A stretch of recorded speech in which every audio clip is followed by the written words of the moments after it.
Hey everyone, what's up? My name's Frost Giant, and welcome back to another episode of Yu-Gi-Oh! Now today we're going to do a deck profile of the Blackluster Soldier deck, which was requested at the comments of the last video, which thanks to all of you who gave support to it, and I'm going to probably start doing more deck profiles as time goes on, because it seemed like you guys really enjoyed it.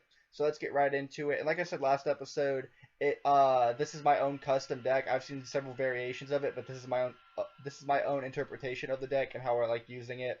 But so I have a Envoy of the Beginning, because all you have to do is banish one light and dark monster in your graveyard to summon him, so it's really easy if you balance your deck well enough. And you can target one monster on the field and banish it, but you can't attack that turn, or if he does attack and destroys a monster, you can attack twice. So he's really good, but sadly you can only have one of him. Then I have Envoy of the Evening Twilight, which you can't be normal summoned or set, which is a flaw to it.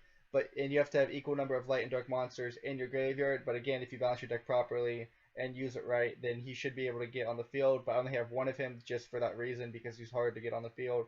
But when you summon him, you can either declare him as a light or dark monster. I prefer light over 90% of the time, because I can banish one card my opponent controls, but if they control no monsters, I prefer dark, because then you can banish one card in their hand.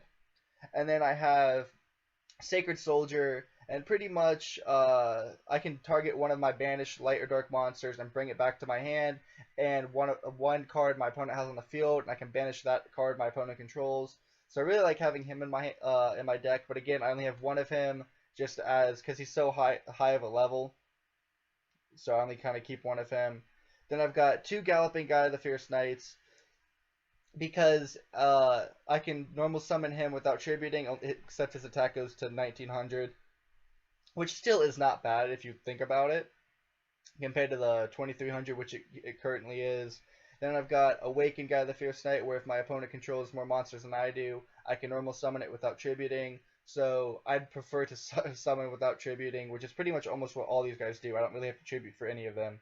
And then you guys saw last episode, I had Manju of 10,000 hands, and pretty much he allows me to get the ritual card or the ritual spell card, ritual monster or ritual spell card, excuse me, from my deck to my hand, which is good. So I have two of him, and then I have Beginning Knight, who is good in defense, and if you use him as a material, once per turn you can use his effect where you can target one card your opponent controls and banish it, and then you can when the ritual card you used him as a material for destroys a monster, you can attack a second time in a row. So I have three of him, and then I have Evening Twilight Knight, who almost has the same effect, which is once per turn you can banish one target your opponent controls, and once per turn you can banish one random card from your opponent's hand, which is really good. So if you use both of these, you can banish two cards, make a second attack in a row, and banish one card in your opponent's hand. So I like that combo really well.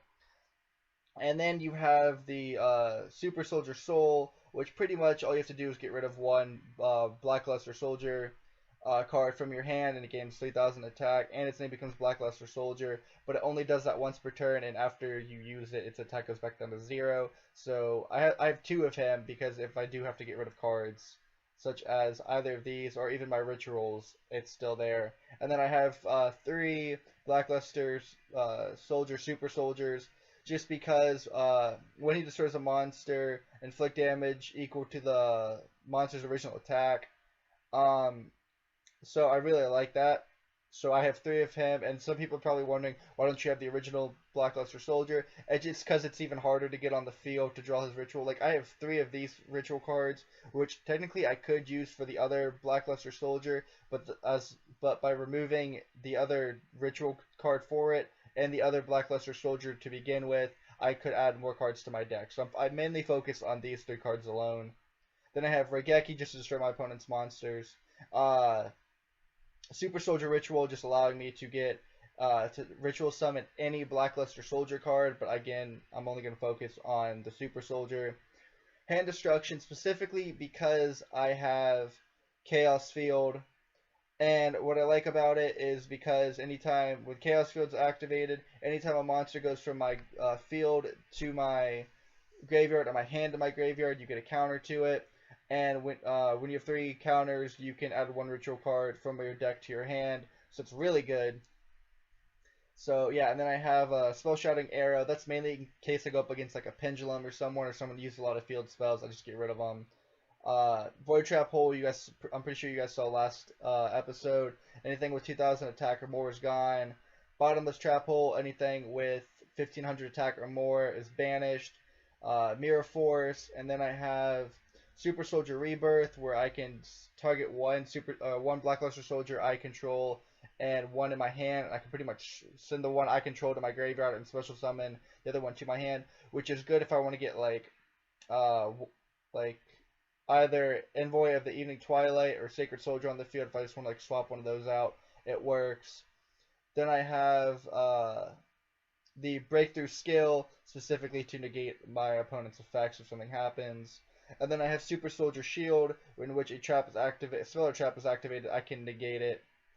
So I really like that. And then these are my XYZs, which are you guys can determine them in any way. I just kind of added these because these are some of my favorite.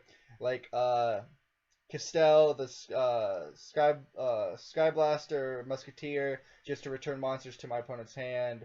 I have the Utopia to negate attacks. Dark Rebellion to gain attacks. So yeah, he negates, he gains attack. And the rest of these are pretty much your own interpretation. But I specifically like these two.